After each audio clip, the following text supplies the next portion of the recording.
So far, we had a opening great keynote from Reverend William Barber, really talking about those issues around people power and politics. Remember, he talked about poverty, how we need to focus on people who are poor. And you can look at race and class together, but these are moral issues, and we got to be focused on increasing the minimum wage, making sure people have access to opportunity. Reasons why many folks are differentially impacted by some of these exposures. He talked about ecological devastation because they don't have enough access to infrastructure, right? And he also talked about how do we bridge, right? How do we build together? How do we grow power? How do we look at our shared humanity? And so very, very important to set us up for this particular session. And also, we had a first block of concurrent sessions. Hope you enjoy those sessions. Today, as part of this lunchtime plenary, we have basically a conversation slash interview with Mustafa Santiago Ali. And this session is about reparations. I know many of you have heard about the discussions of reparations for Blacks in this country, those of descendants of enslaved Africans, also for indigenous brothers and sisters. And also, think about reparations globally.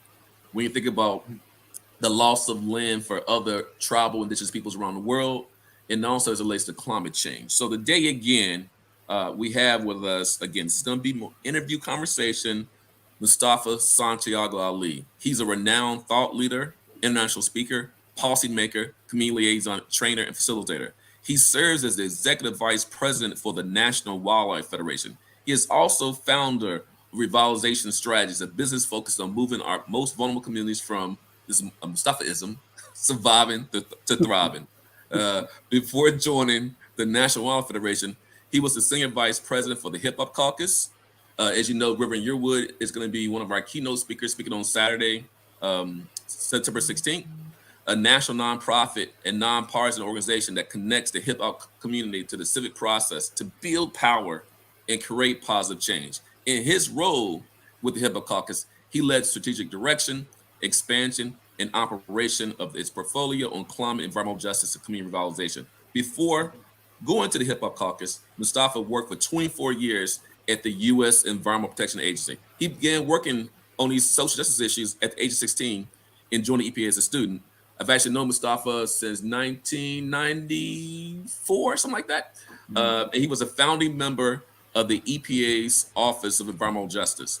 He most recently served, before he left EPA, as Senior Advisor for Environmental Justice, Community Revitalization, and Assistant Associate Administrator, working to elevate environmental justice issues and strengthening environmental justice policies. Mustafa has done y'all see Mustafa on TV and radio a lot. He has a very long bio.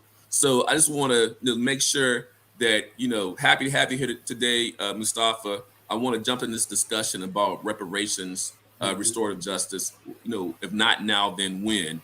And the first question you, Brother Mustafa, is what do you think, before we jump into that part, what do you think is happening, what should be happening right now in this country as it relates to the larger issue of environmental justice first? I mean, where are we at when it comes to the environmental justice movement?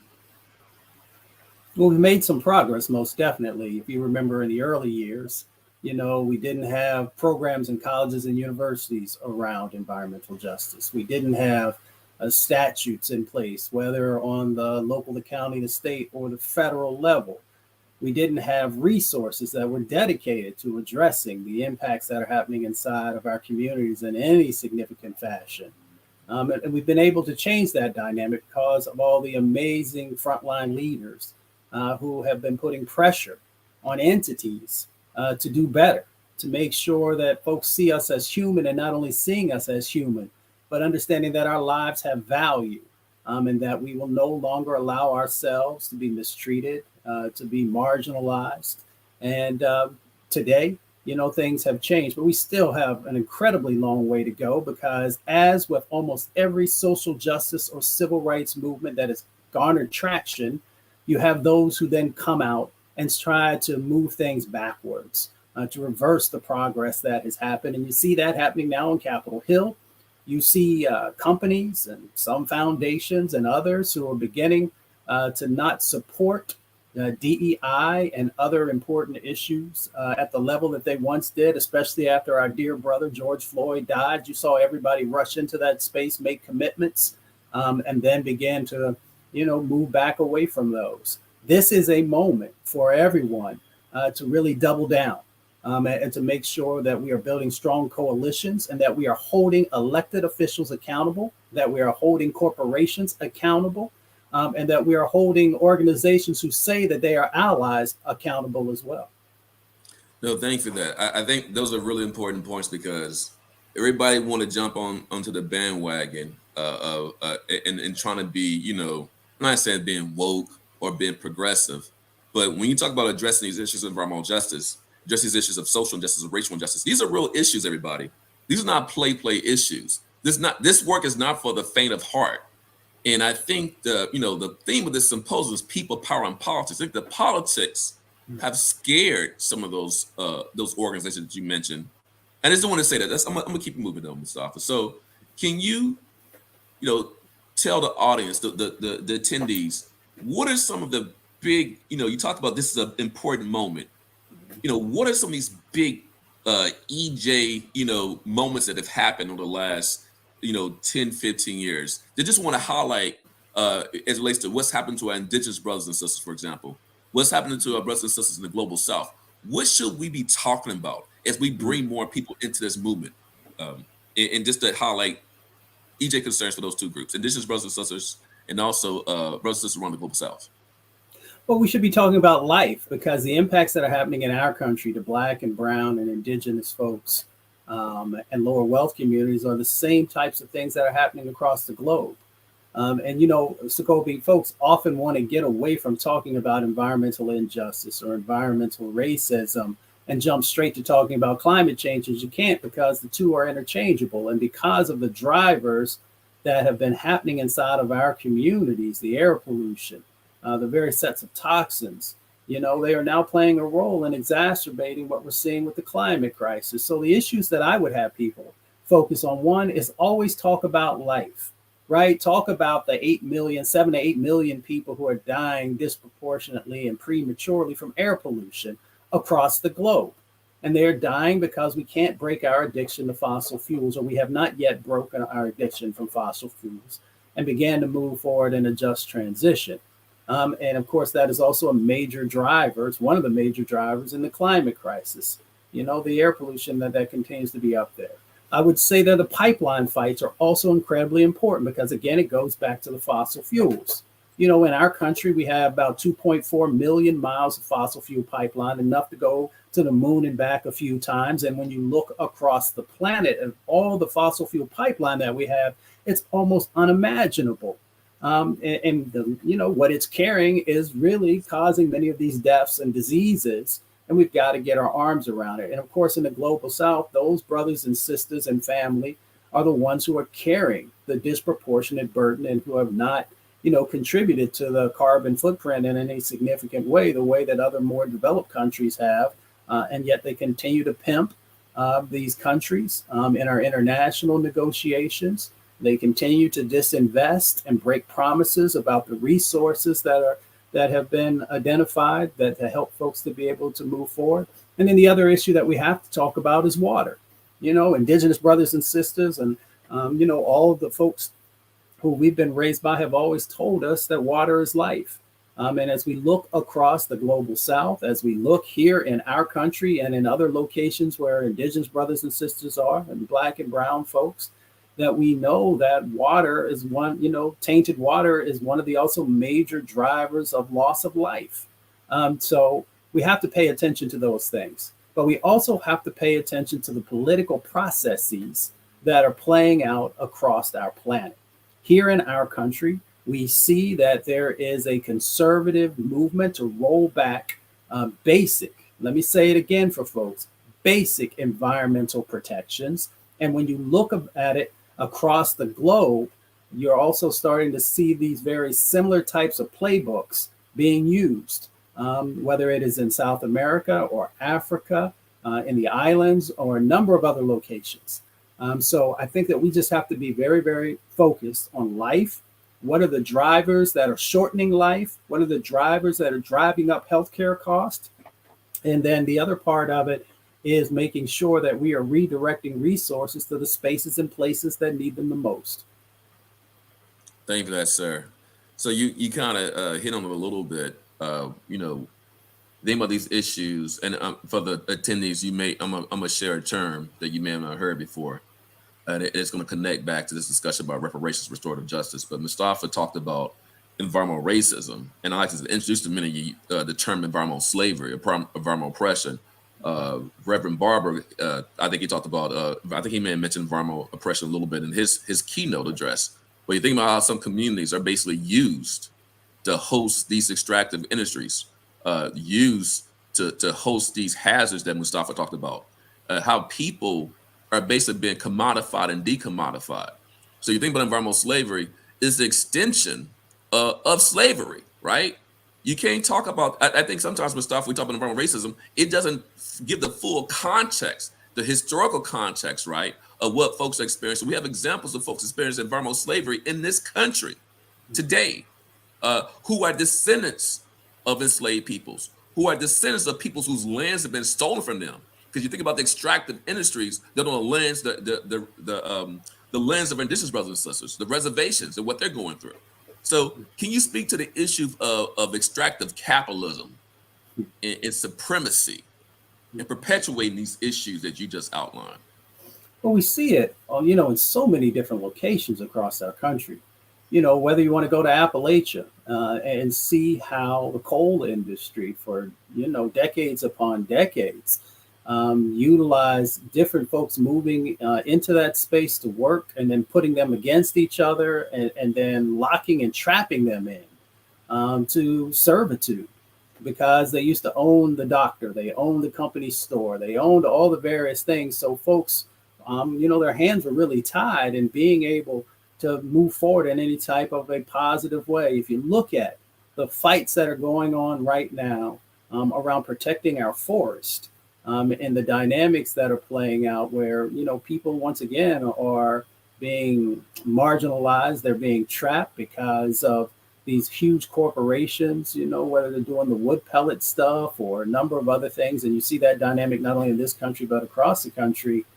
People are literally, trapped. If you go and you take a look at some of the dynamics that are playing out in Florida and other locations, around sugarcane and some of the things that are there, you see this history of people who were denied education. You see a history of people who are denied healthcare, and you see industries that literally have locked people in and won't let other businesses come into the area. And same dynamic in Appalachia. So when you talk about servitude, you got to understand these processes that are put in place that make it very difficult for someone to break free of that. And then people will say, well, people can just move away. So let's unpack that very quickly. Also, because a part of these dynamics is also when you have these types of industries in an area, then they devalue people's homes. In many instances, people's homes will lose value or they never can grow in value. So therefore, the question becomes, if my home is not worth very much, where do I go? I end up having to go to another community if I can break free that is facing similar dynamics because of its cost prohibitive for you to be able to do it. So we really got to just unpack all these dynamics that are underneath of servitude to ask the question, how is it that people get locked in? And then why aren't we putting processes in place to help people break free? And think about that again, audience. This issue of home ownership, it's been touted as the number one way to build wealth, right? One of the important ways to build wealth in this country. If you're in a community where you're being dumped on, you're in a sacrifice zone. Mustafa just said it. Your home, you lose value. You may be underwater as relates to your loans, et cetera, right? So how are you supposed to pass that down to the next generation when basically the contamination, right, the toxic trauma, the pollution that you're experiencing basically steals it away, right? You lose that. So I'm trying to get us down this road, Mustafa, get into this issue of reparations, restorative justice, because how can we restore that, right? So how can we bring people back when their homes, their land have been devalued? They've been devalued, right? Their homes and their land, people who own land around these toxic facilities, the land has been devalued. So can you elaborate on, just for our audience, we talk about environmental justice, the differential burden of hazards, the movements, where we live, where we work, we play, we pray, we learn, right? EPA has its definition, right? Bunyan Brown has its definition. I'm not saying this stuff fast, y'all. Dr. Bullitt has his definition, right? But when you think about the principles of environmental justice, we talk about representative justice, right? We talk about distributed justice, procedural justice. Can you talk about restorative justice? What does that mean? Share that with the audience. Well, restorative justice really means about addressing the past harms. There are 5 parts to sort of what I call reparations and restorative justice, around cessation, around non-repetition, around restitution, around compensation, satisfaction, and rehabilitation. You have all these different dynamics that are sort of the cornerstones, if you will, of being able to restore, to make sure that people are taking responsibility for the things that they've done in the past, which is really difficult. It seems like it's a difficult thing, especially for folks in this country, to understand that if you break something, if you damage something, then you have a responsibility to repair it. Now, it's interesting that when it comes to other countries, we expect them to do that. If you look at the history around reparations, you can go back to 1560. It's the first time that people start using the Latin word is there, and people began to think about how do we make sure that we are restoring something that has been damaged, if you will. When we look at restorative justice, we also have to call out the fact that the United States government doesn't have a problem in telling Germany or Japan that they had a responsibility because of World War I and World War II, to make sure that there were both resources and sets of actions to fix what was broken during the war, right? You've got all these different dynamics that are going on for those people who are Christians in the theoretical sense. There are language that's inside of our religious books that talk about having to repair. And it is a part of that whole theology, if you will. And we were blessed to have Reverend Barber, who were there with us earlier. So restorative justice is really about beginning to look at those sets of policies, both on the financial side and the impact side, that have to be addressed. You can unpack it in a lot of ways, Dr. Wilson. We can look at, once again, what has happened with farmers, as an example. Let's start off with land, right? So we know that in relationship to land, our indigenous brothers and sisters, this was their country, right? And that literally, if you look at the amount of acreage that we have in this country, and you begin to place even a minimal monetary value on it, we are talking about trillions of dollars that is due to our indigenous brothers and sisters. If we look at Black farmers, since that's been was in the news there for a while, and we thought we finally got some traction to be able to address the egregious actions that have been happening to them. And then we had those individuals who wanted to bring court cases forward. The estimation around just Black farmland that has disappeared and been stolen in many instances is over $360 billion. So there are ways for us to begin to think critically about how do we repair?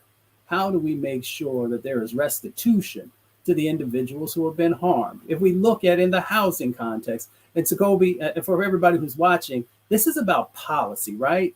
Prejudice and racism, can be built into policy, but we can also undo it, and we can also make sure that policy is used for the good and not the bad, because there was policy that was put in place to segregate folks. I know most folks on the line who are watching today know about redlining and restrictive covenants and how they were used to actually push people into certain areas. So when Dr. Wilson was also just building upon what I had shared, it's not just what the land is like now. We know because where people have been pushed into sacrifice zones, into the least desirable locations, that land now will continue to go down because of floods and because of hurricanes and a number of other dynamics. But we also know that there was intentionality about making sure that Black folks could not own land, or they could not own land in the most desirable location. So once again, it is all about policy. It's about the policy also around transportation and how our roads were used to break up thriving communities, if you will, to take resources into other communities and to drop off pollution into ours. All of this has to be a part of reparations, of how we take a look at the missteps that were done in the past and how now in this moment that we demand it. The question becomes, how do we do that? We do that by making sure that, if we're going to talk about through an environmental justice lens, that in all of the programs and policies that from this moment forward have the criteria of environmental justice inside of it, has economic justice built into it. And when we begin to think about that, whether it's through housing, healthcare, economic employment, the environment, so forth and so on, then we can begin to, pull back all of the things that have happened that have put us in these dire situations. So reparations has to be through restoration in the form of making sure that our voices are actually helping to drive the process. Thank you, Mustafa. I want to just add again. This is an interview / conversation, so I'm gonna add a couple of my pennies in this conversation. So Mustafa just talked about this issue of transportation, right? So those of you know who don't know, think about the National Highway Defense Act. As he stated, highways and byways were built on purpose through folks' communities, through Black and brown communities, through other communities, right? And think about the destruction, that using the term devastation that Reverend Barber mentioned, and that fragmentation, and so the loss of property value, right? The loss of connectivity. And then Mustafa talked about pollution. We're basically, when we drive our cars, if you're driving a gas guzzler or something that's burning fossil fuels and combustion byproducts have been left, you're leaving poison in people's communities, right? We have to be aware of that footprint. You use this kind of euphemistic term, carbon footprint. You have a poison footprint that we leave in people's communities when we drive our cars. We make the decision to drive a gas guzzler. Now, maybe it may be your only choice, or you ride a bus that's burning diesel. It may be your only choice, but that's the reality. So, how, as he said, how do we address that long-term cyclical, impact across intergenerational impacts? Another part of environmental justice is intergenerational justice, right? And when Mustafa talked about the housing issues, okay. So when we talk about reparations, there are multiple components. We have to have a holistic approach when thinking about reparations and restoring communities, restoring them, making them whole. How do we make communities whole that have been used again to host these hazards or host these land uses? All right, and then real quick, I'll pass the mic back to this next question, Mustafa. And when you think about, Mustafa mentioned power and privilege. I have to say the isms are the policies are embedded in our policies, right? Zoning. Like a lot of problems, you think about some of our urban areas, zoning has been weaponized. So we need to look at zoning too, and how some communities have been zoned for pollution, zoned for poisons, right? Zoned to be sacrificed. I just want to share that, Mustafa. Yeah. So just kind of keep moving. And you talked about, the Black farmers. On Thursday night, we're gonna have a documentary called Smell of Money. It's about industrial hog farming in North Carolina, and Elsie Herring is highlighted in the documentary. So for those who are going to attend in person, please show up, because it brings that example Mustafa just mentioned of Black farmers. Her farmland that she received from her grandparents, I believe, received some farmland. It was stolen from them and then used for hog farming. So think about your land that you receive got stolen from you due to white supremacy, right? And then you get surrounded by industrial hog farms. That's another example. These are examples of people experiencing time and time again in various parts of the country. So Mustafa, this next question is, we have this land back movement, right, in the U.S. And globally, and we have the Black Lives Matter movement. How do you think those movements can help us, drive the reparations agenda in this country, and also drive the agenda when it comes to reparations of also land sovereignty, right? So I think it's an important part of this. And when we talk about empowerment, everybody, I think, as Mustafa said, land is a part of it. So again, Black Lives Matter, land back movements in power and sovereignty, sir?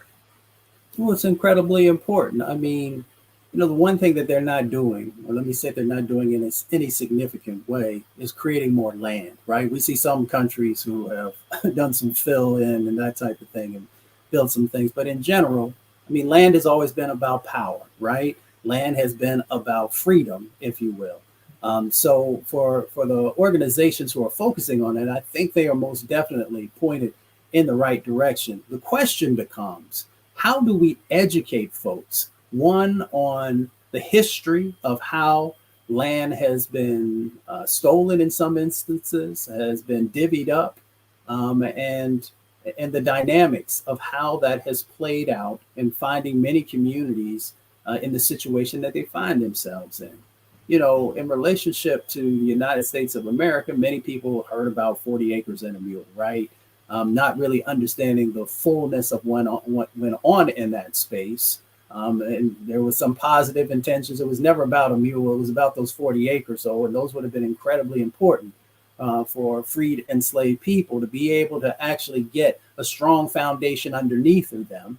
And then, of course, you had President Lincoln, who was assassinated. The next person who came in, who was pro-slavery, began to pull that back and not honor what General Sherman had tried to move forward. But the importance of that is that if individuals had been able to garner those 40 acres at that time, it would have been able to change power dynamics, right? Because land was also tied to being able to vote in some places, along with a number of other dynamics, of course, that were part of the voting process and also limiting people. If you fast forward today, people would have, significant more amounts of wealth if that had been honored. So now we have this moment, right, where we have an administration currently that has made some positive moves. We have to make sure on the international set of conversations that we're also partnering with all these organizations to make sure that people, no matter if they're in our country or in other countries, are being honored in relationship to being able to own land, being able to build into international agreements, into whatever laws that might exist, that this has to be the case. If we don't do that, we see some of the dynamics that are continue to play out. We're going to have, corporations who will continue to cite and will continue to pollute because they will be able to purchase the land and be able to manipulate the process. In our country, we also see the dynamic that we have to return land, one, to indigenous brothers and sisters where it was, illegally garnered from them, to Black folks and brown folks. And we can do this, but once again, it requires us making sure that we have strong coalitions. That's why I appreciated so much Reverend Barber, kicking off everything, because when he talked about, not only the vision that Dr. King had, but also what the Repairs of the Breach and others are doing now about bringing folks together, Black and brown and lower wealth communities, to say that for no more will you manipulate the situation, and we will make sure that we are garnering the things that we deserve and that should be a part of this whole American dream that they often talk about, which many of us have not seen as a dream. Some have seen it as a nightmare. Others have seen it as something quite lacking. Thank you for that powerful statement, Mustafa. Man, I think when we think about what's happening with the land back movement, again, everyone, when we think about these issues of reparations, you have to be holistic. It's a multifaceted approach. And so for me, you talked about, you got a little bit into this this administration. So how do you feel, and as a plan or process with the executive orders, with the bipartisan infrastructure law and the monies, how do you think will that get us at least as a down payment on reparations for communities who've been impacted by environmental, climate, and energy injustices? So let me do a couple of things here. I want to unpack a couple of things, and we'll move forward to this administration. So first, I want to give honor to a man that I used to work for, John Conyers, right? Because he used to have HR 40, which was known as the Reparations Act. And even though it was really about making sure that we got a study in place for, years upon years, he kept continuing to move forward on that. And I also want to bring our sister Cori Bush into our conversation because she has HR 414, which, once again, is focused on reparations. So we want to, you had asked that question before, what we should be doing. We should be getting behind and trying to, if there are enhancements that need to be made, making sure we're making those suggestions to those members who are actually trying to push this issue, because often we just kind of, blow with the wind. And I know that there are brothers and sisters who have been working on the reparations issues and who are experts in it. So one, we should be listening to them, and we should be working with those folks who are there, on Capitol Hill or in state houses to be supportive, because if we're not being supportive, even if it's not perfect, let's make sure that we are getting some of the things that we need, and then we can build upon those. Dr. Wilson, so then let's go to the current administration. So once again, if we, it is incredibly important, whether we're talking about the Inflation Reduction Act or, the Bipartisan Infrastructure Act, all these different things that are out there, the dollars that have been placed around climate and EJ, to once again bring into those conversations the need and the understanding of what has happened in the reparations space, to make sure that we're not leaving gaps in the process, if you will. We can do some things. So one, I always ask every audience that I ever stand in front of, how many folks have their own business? Because that's incredibly important, because with all these resources that are out there, there are contracting and subcontracting opportunities, and there's only a tiny percentage that goes to our communities. For me, that is a part of the reparations conversation, because we're looking at the overall pie, the overall pie, if you will, of resources that are out there. And we should be making sure that we are taking advantage of the opportunities that exist to build our own businesses. And we should be able to utilize, through contracting and subcontracting opportunities to do that. The other part of it is, when we're looking at the grants that are being created, thinking about the gaps that exist because of the lack of reparations is incredibly important, because what we're truly trying to do, or at least most of the folks that I've talked to, is one, empower our communities, and two, to build capacity inside of our communities. So we can do that as well to a degree by making sure that we're understanding these various resources that are going on. I know later on in the week, you're going to have a deep conversation about that. But when we're talking about whether it is healthcare, or whether we're talking about transportation or housing, or banking, or a number of other things, we should be working to make sure that the criteria is there and that we're holding people accountable, so the resources are coming back in a holistic way and not in a very siloed way. No, thank you for that. So let's transition back to the global stage again. We had the recent COP discussions, and we talked about the damage and loss fund. Can you give the audience a little bit more sort of insight into that damage and loss fund process, where it is, where you think it should go, and then again, what you think we should be doing as attendees, participants in the movement here to support those international efforts? Well, I'll give you my opinion, okay? Okay. In relationship to the damage and loss, it is an important concept. The words damage and loss is used instead of reparations, which tells you a little bit about where the mindset is, or where folks want to start from, and making sure both the Global South and a number of other locations are actually receiving the resources that are necessary, right? So in a theoretical concept, it makes sense. The question becomes people actually putting money with their words. And what you have is that people do a lot of hard work before the COP. There are sets of expectations that are in that space because people have invested their time, blood, sweat, and tears. And then when you get there, it becomes a very political process, if you will. And the rubber's not hitting the road in the way that people really need to see real sets of actions, real sets of dollars, because the climate crisis is continuing to move forward while we keep having political conversations about people's lives, about people's land. So we have a huge amount of work to do. I know through lots of conversations that some folks see value in going to COP28, others don't. What I would say is that, these sessions and opportunities before the larger COPs happen is where we have to really be focused, because that's where the words actually get put down, and the meaning behind them, and the actions to come. So I think we have to split our time in both sort of the drafting that happens beforehand and then pushing to hold people accountable, because we see what's currently going on in real time.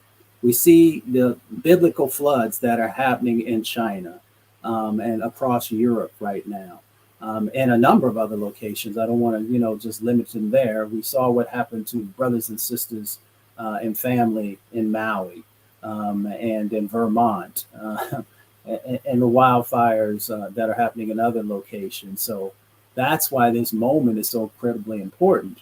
And that's why also having these structures in place around the damage that is going to happen, the loss that is going to happen, making sure that folks have the resource to deal with that side of the equation, but as importantly, having the resources to get in front of these types of climate emergencies is incredibly important also. And, people taking responsibility, the ones who have driven the climate crisis.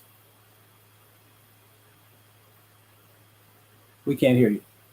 Yeah, sorry about that. Thank you for that. So one of the next questions I have for you, we see, at the metropolitan level in the country, we see cities they're getting behind reparations. You see the debate in California about reparations. I think the recent vote that folks were not supportive of the cash for descendants of enslaved Africans in California.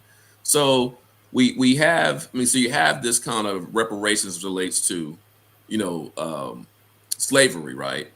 And then I'm gonna call it environmental slavery and oppression and those connections.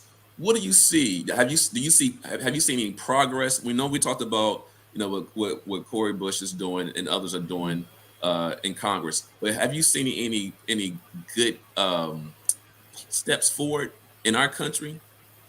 Well, I think that there is a conversation that's happening is a positive step. It is by no means the steps in totality that we need, but at least it being brought forward in city council meetings and county commission meetings and in some state houses is important. But here's the thing, Dr. Wilson. It is really about education.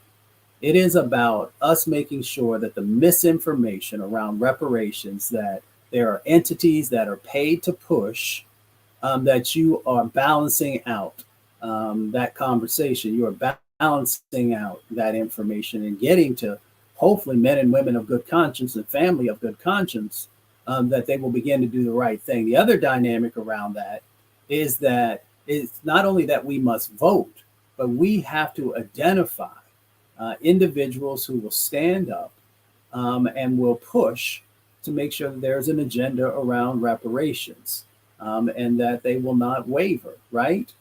So if we are not only talking about voting and how incredibly important that it is in this process, one, in helping to educate candidates who want our vote, two, making sure that they understand that there are experts who are out here who can help them to craft the legislation, and then three, that they will be held accountable is incredibly important. So, we often don't talk enough about the education that's necessary, and we just assume that people should get it. And we never realize that, they may have also been fed some misinformation or some poison pills or however you want to label it around issues. And we know that that happens in the social justice context all the time. So there are different steps that we can do. So you had asked the question, what do I think or what do I feel about the moment that we're in?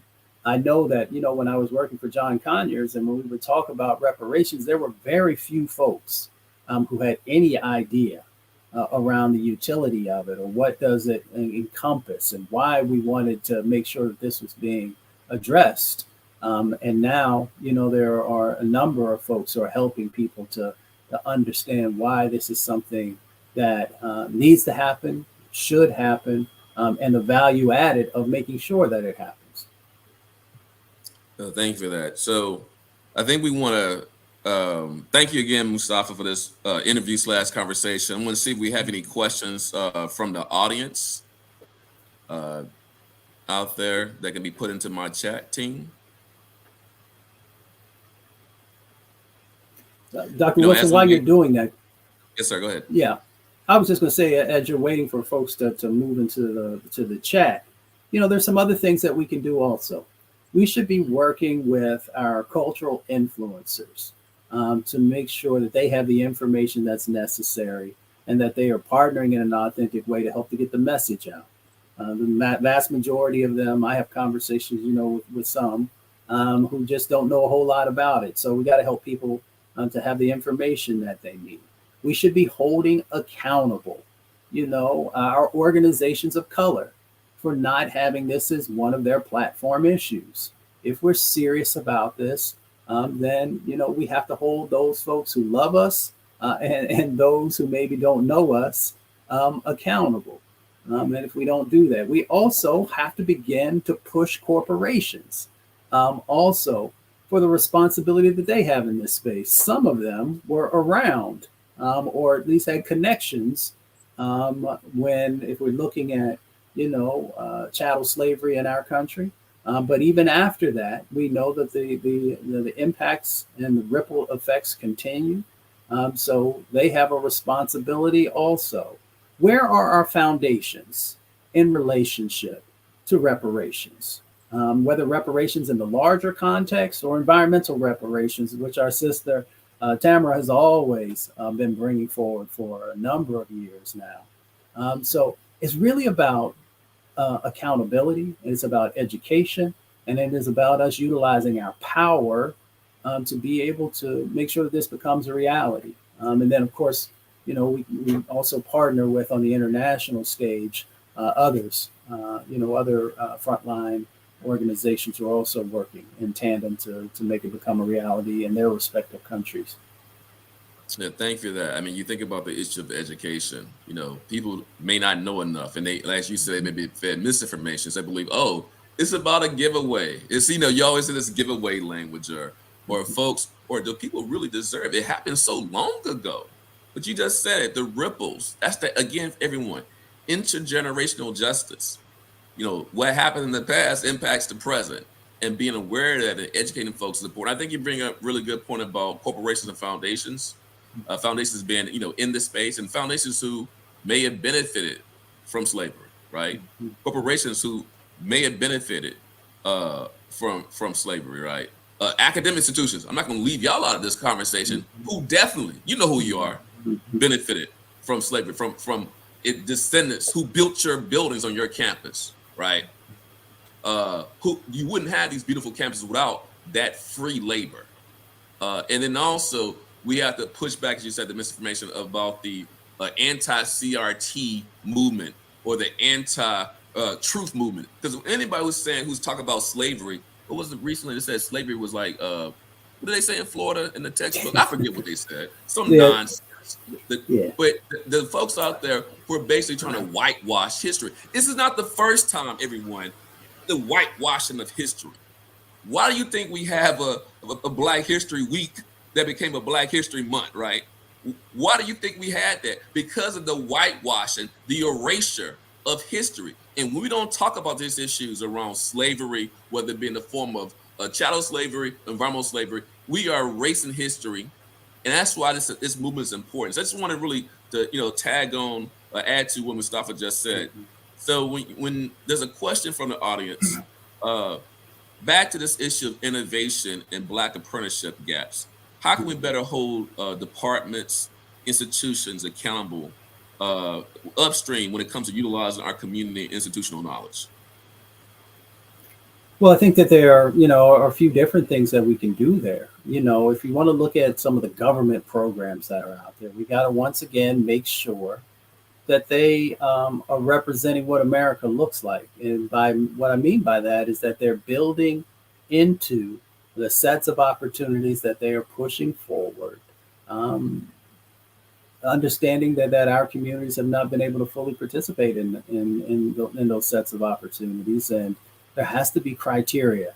All those years that I worked, on the federal, work, one of the things that I notice is that if the language is not inside of the statutes or the regs or the grant program or the cooperative agreements, stating exactly what you're looking for, there's a strong chance that you are not going to be benefited by what's being pushed out. The other part of it is making sure that there's accountability on the backside, where there's someone who's taking a look, not at the end of a program, but consistently throughout, to say, what are the numbers looking like?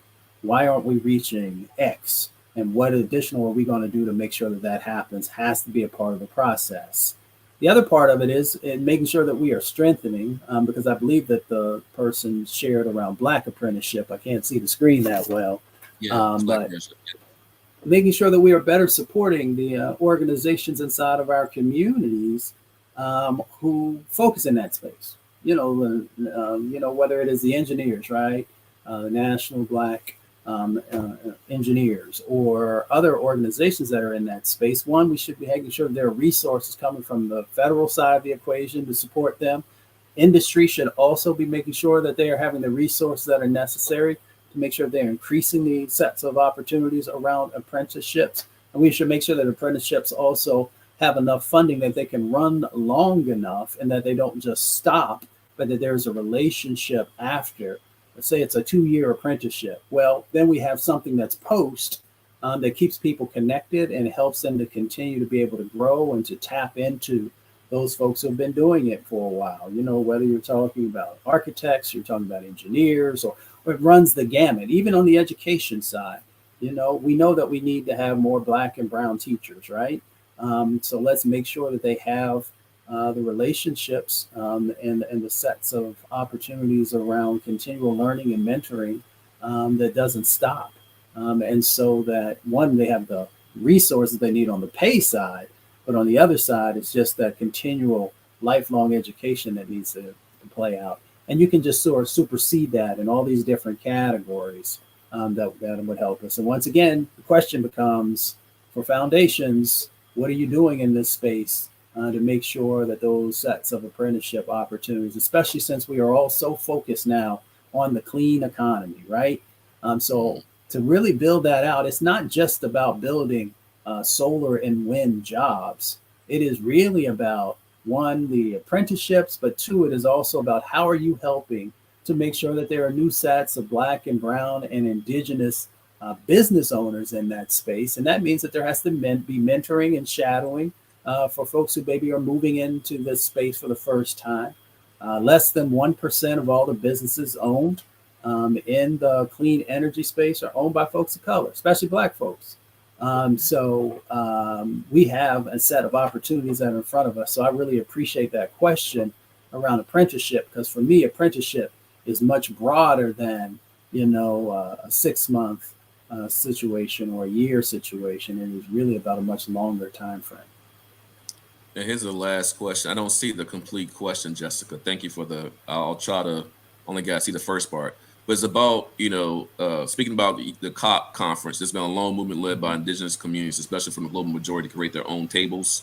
I don't know what the rest of the question is. It's not showing up. But can you talk about, I think, why that's important for indigenous people to have their own tables at COP? And that's part of the discussion that we'll have at our closing session, right? That'll be part of that discussion.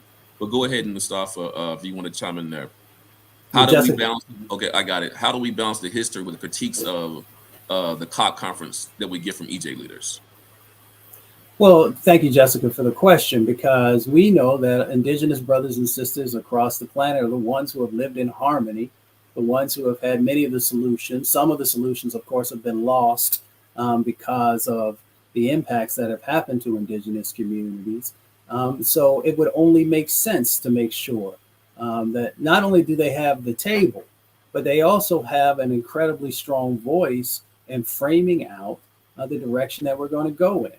Indigenous environmental knowledge, since many of us work in the environmental space, is incredibly important in helping us to make sure that we have the right policies that are in place to make sure that folks, once again, who have been unseen and unheard are a driver in the sets of actions and solutions that we're going to do. And it can't be pro forma, right? COP has some really positive things, but it also has a lot of pro forma stuff. And that is not where we need to be in this moment. It has to be about authenticity. It has to be about intentionality of making sure that when folks are coming together, that what they are sharing and creating is being implemented in the sets of solutions moving forward. So I really appreciate that question because we have got to make sure that we are real, that folks are honoring our voices and not just honoring them, but we are seeing it play out in substantive, accountable ways.